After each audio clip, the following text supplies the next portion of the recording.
everybody, it's Pam with Silver and Sparkles, and I'm back today with I think what is going to be a really fun project. What I love about it is if you don't have a lot of fancy supplies or extras, you can totally do this, and you can do it with just book page, maybe some folders like these manila folders. Maybe you have some of those, or just some cardstock.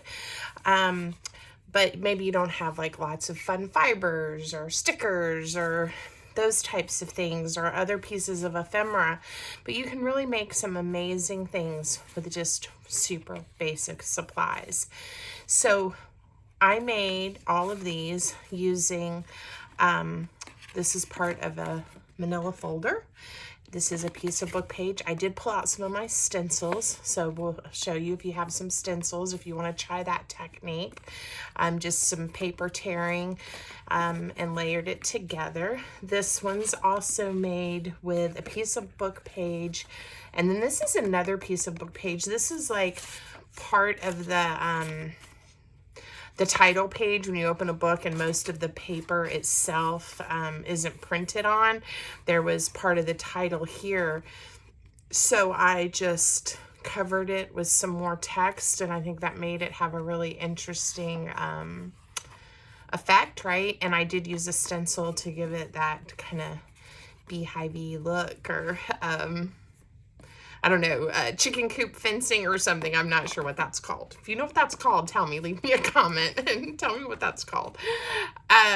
This one, again, is just book page and a scrap of coffee dyed paper that I had. So just plain copy paper that I dyed. This one is part of a manila folder, and I actually used the part that was printed on because I thought that looked cool. Again, the chapter page of a book that I have. It's some sheet music and book page. I didn't even stencil on this one. So if you don't have stencils, you can still make something that looks really cool.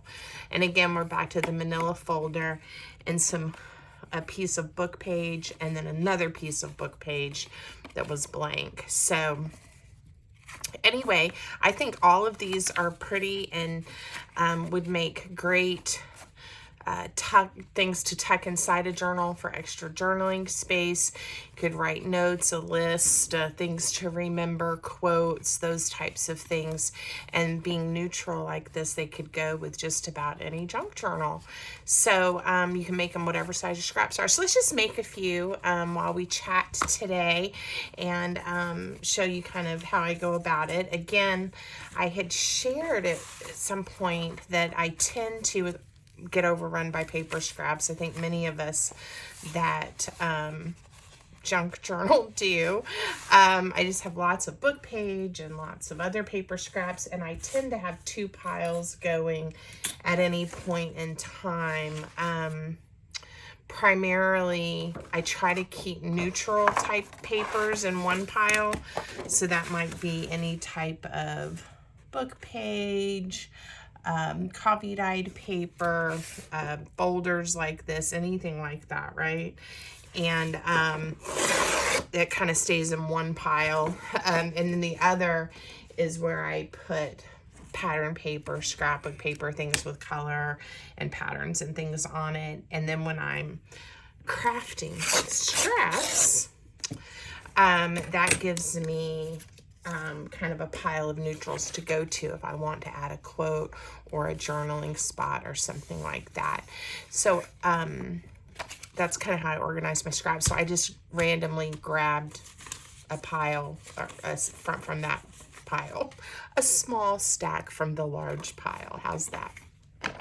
I am going to use my walnut stain distress ink. Again, you could use any color distress ink you want, but I think it does add something. And if we're going to use the stencils, I just stayed again with the brown. So this is something with the most basic supplies. Like I say, you can use up some scraps and have some great pieces to have on hand for your journals. So I like having, obviously it's easier to write on and see what you write if you're not like writing over text. So I'm layering with that in mind, you know, having the text be the background, right? And the journaling spot, you know, be on the top. So let me just see what I have.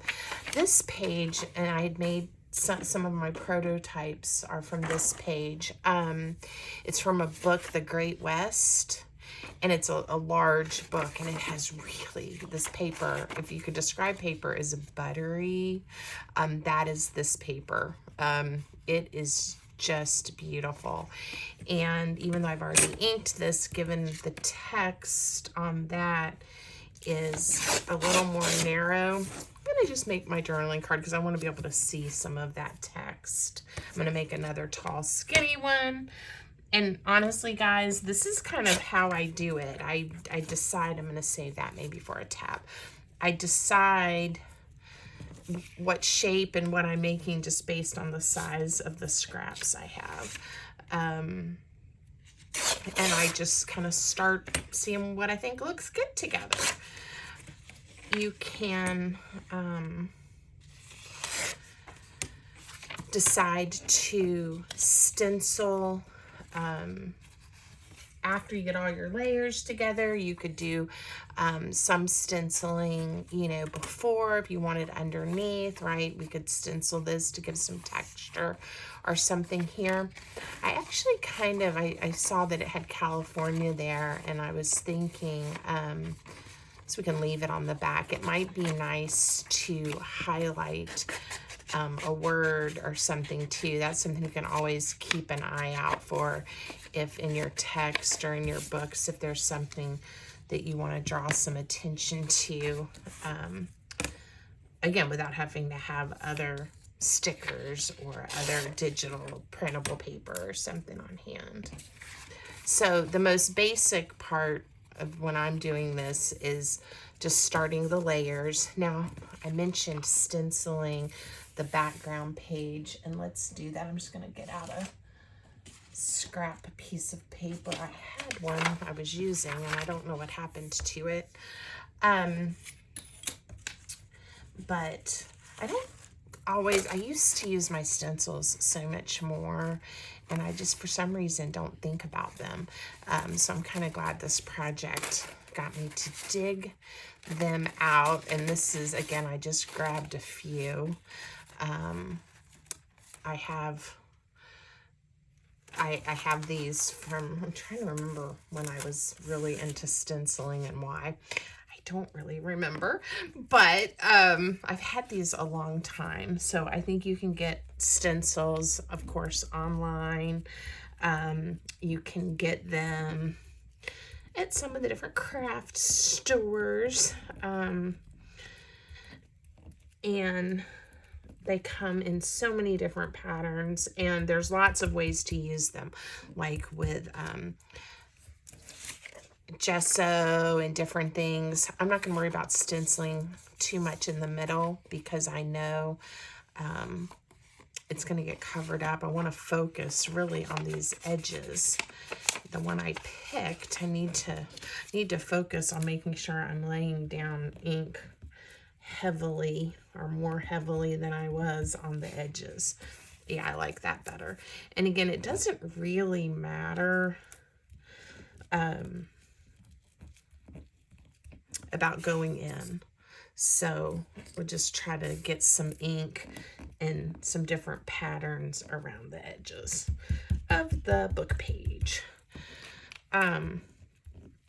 So I'm not someone who is really precise in using stencils. I just kind of flop it down and start adding the ink. There's probably videos on stenciling techniques and how you line things up and have your pattern repeat that would be a better choice to watch if that's what you're trying to achieve. I'm just trying to get some ink on the edges. That's kind of pretty just like that, isn't it? And then when we put this over, you see what I was going for. Just a little bit more, I don't know, pattern to the text on the book page. So I'm going to glue down our folder page that's going to be what the person writes on at some point. And I am just using wet white glue. This is art glitter glue. Again, you can get it online. I haven't ever seen it like in a local craft store, or at least not the ones around my home, but maybe there are. I buy it in the larger bottles like this and then fill the little ones. Okay, now again, if we weren't going for just complete neutrals and using our scraps, you could add buttons and you could sew on these and you could really go to town. But we are going to stay with my vision of only using our basic supplies. Here is a piece, I think it might have been from when I was working on before, of music page. And I'm going to just tear it. I like having the variety of edges. Oh gosh, it was all, I had no idea it was all these layers. Let's see. That's probably why it felt nice and sturdy and substantial. Maybe I should leave it layered in there. I could also use something else to add some layer, but we're gonna just chop it off like that. Use those for some accents or something on some other piece. And I'm gonna make a little topper. Just glue it on. And we'll make sure I glue it together too. So I'll put glue in between these layers as well. I'm gonna do one side. And it's okay, I kind of like it a little sloppy, where everything doesn't quite match up. It adds to the concept of it being kind of grungy, junk journal-y, that kind of thing. So today here in Virginia, we're having another really rainy day. So it's a good day to be in the craft room. But we're definitely, I'm going to just put a piece here as just an accent.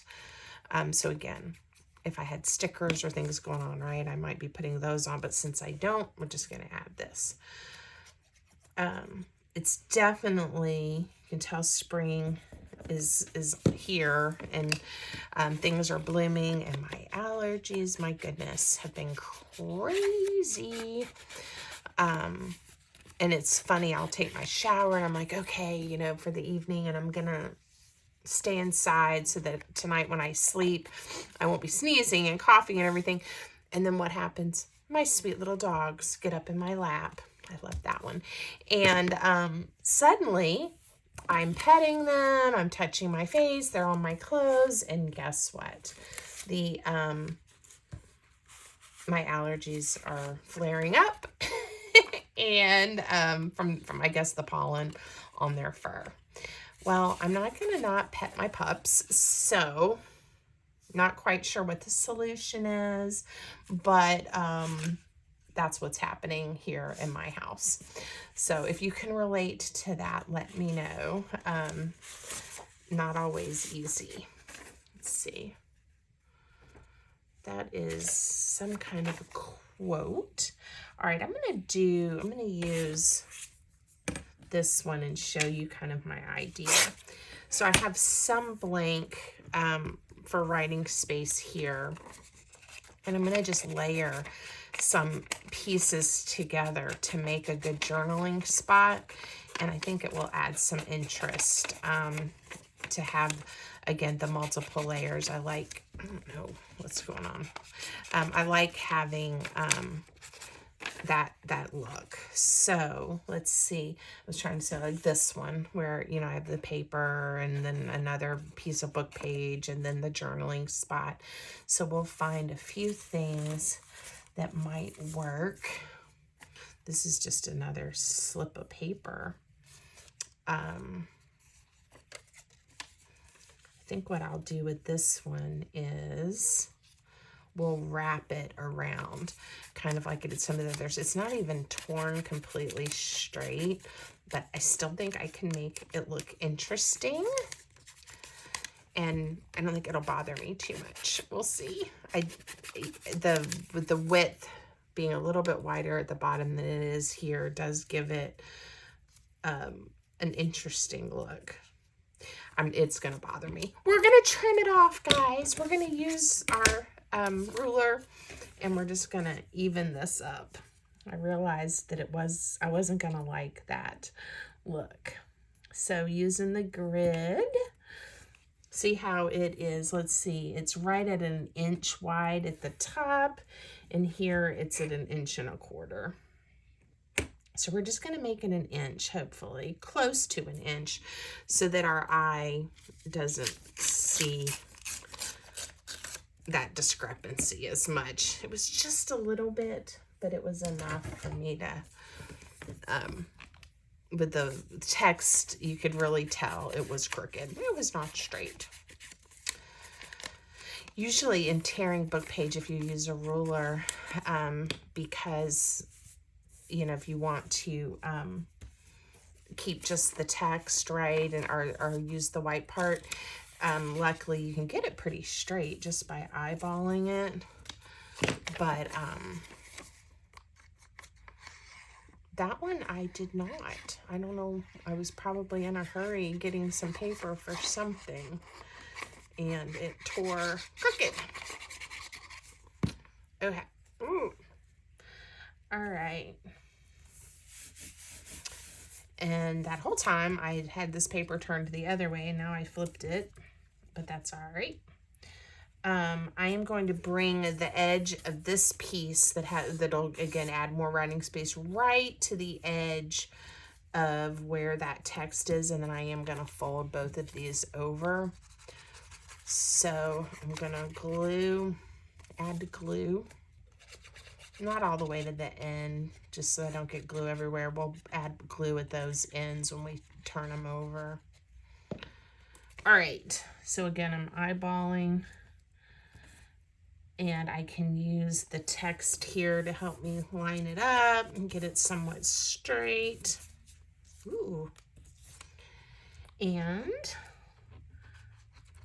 so these are those kind of projects that if you're maybe not feeling super creative, but you're feeling overrun by your scraps, or you want some basics to have on hand because maybe, you know, you're working on a journal or you're about to start another journal, and you know you're going to want some really some nice handmade items to go in it.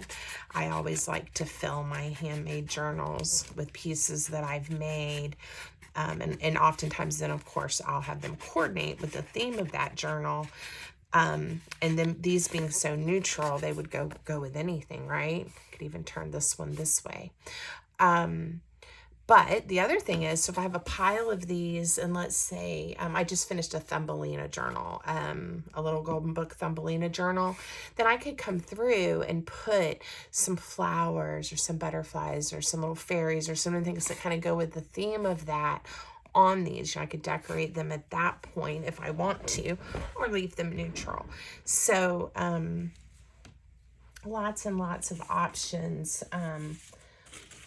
And again, without having to go and buy any special supplies. I am starting to make a mess. And so I was trying to find the ones I've already made. I think I've already lost a few of them in the pile, but we'll find them later. We won't throw them away. Okay, so here, turn it aside. This might look neat because it'll start with the little diamond shapes, the larger diamonds, and then the circles. I had said I was going to use this extra strip for some more journaling space, but now I've decided let's just stencil right over it. And I'm going to stencil over the book page too to kind of bring it together. We'll see. It's going to be light. I'm not putting a lot of ink down, so we'll see. Yeah, that looks neat. I like it. If you want more contrast, we could add a tab, but I think I'm going to leave it, and I know that when I go to use it, it'll probably end up with a ribbon or a decoration or something on it.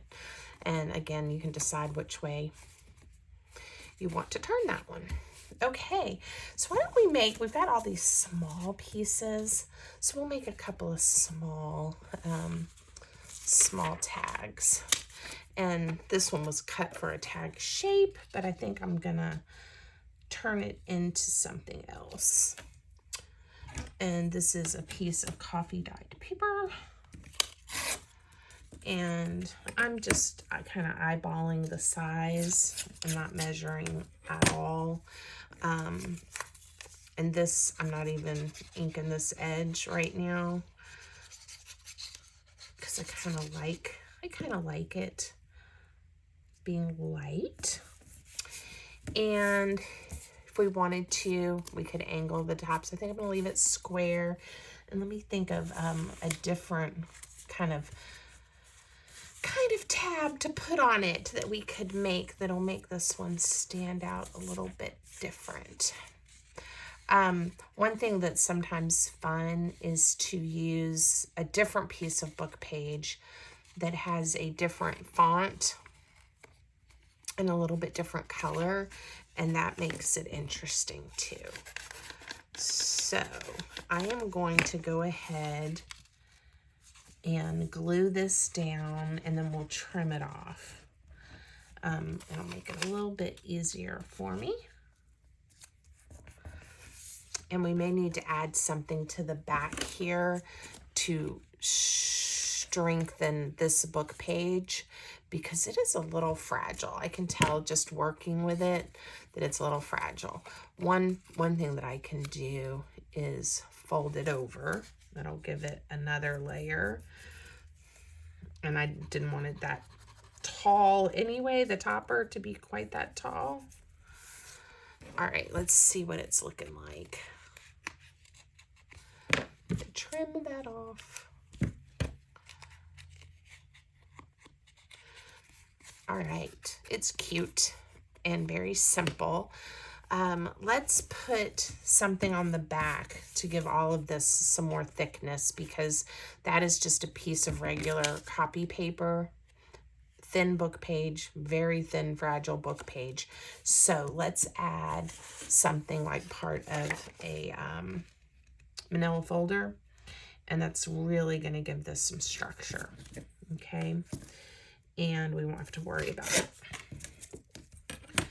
And again, there are days that I'm just in the mood that I just want to tear and glue some paper, and this is similar to making snippet tape or collaging, making masterboard collages, making little clusters, those types of things. This is one of those where you can just sit and play and pretty quickly feel like you've made a little bit of a dent in your scraps, but also you can build up that stash of ephemera for other uses.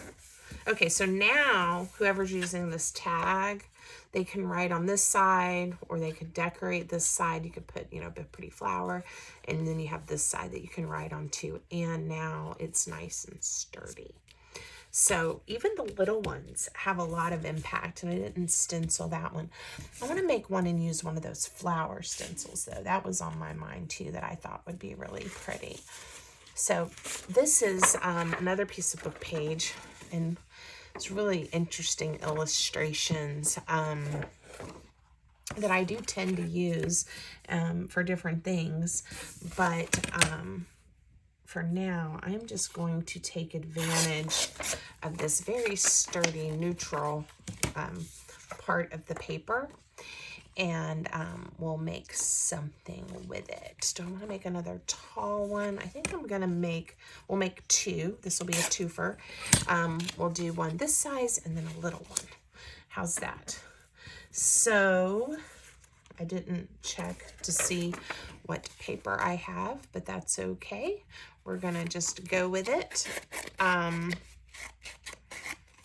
I also like, one of the things I like about using the variety of book pages and things is that I just like all of how all the neutrals complement one another, and you get all the different tones of the paper.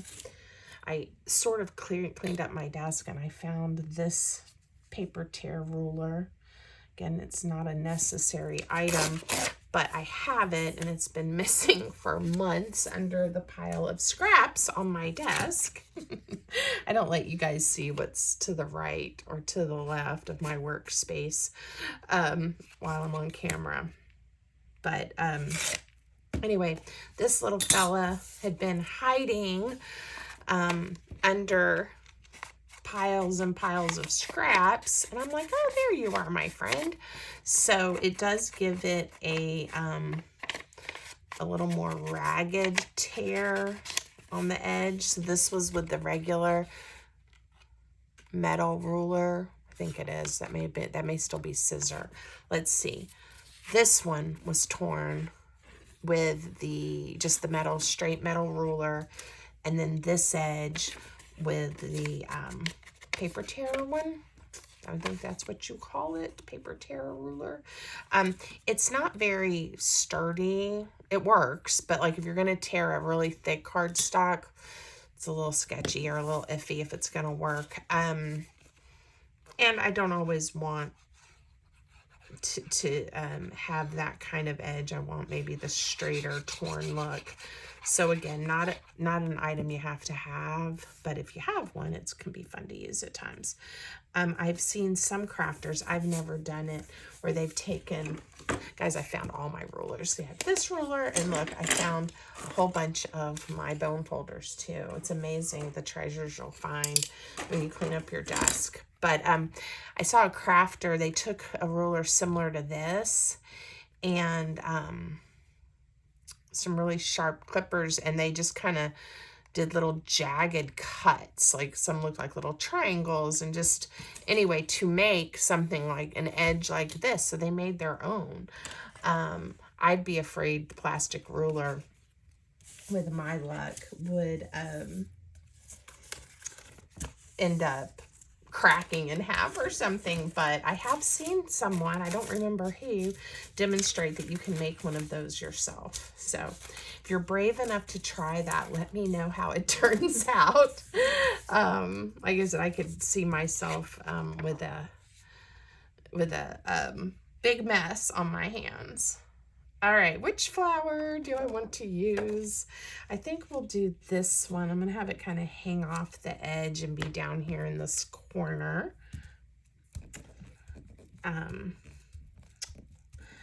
Because you guys know I love flowers.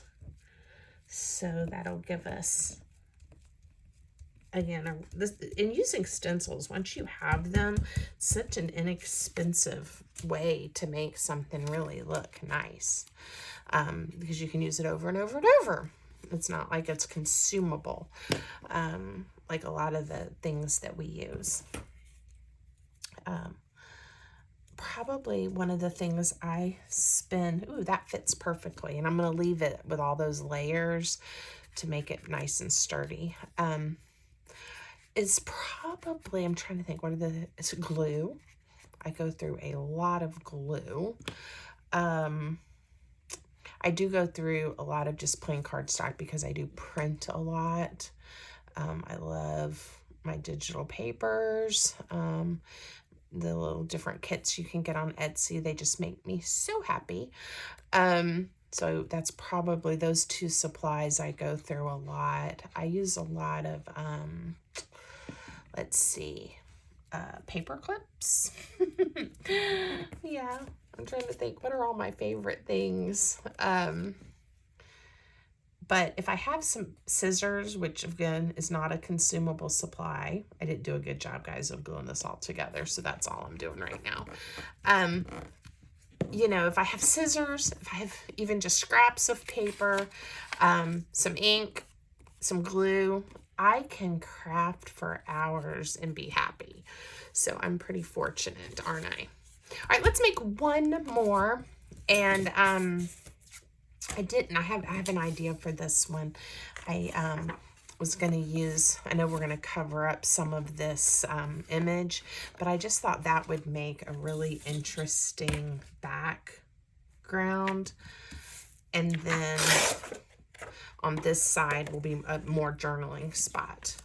So we'll layer this one on here.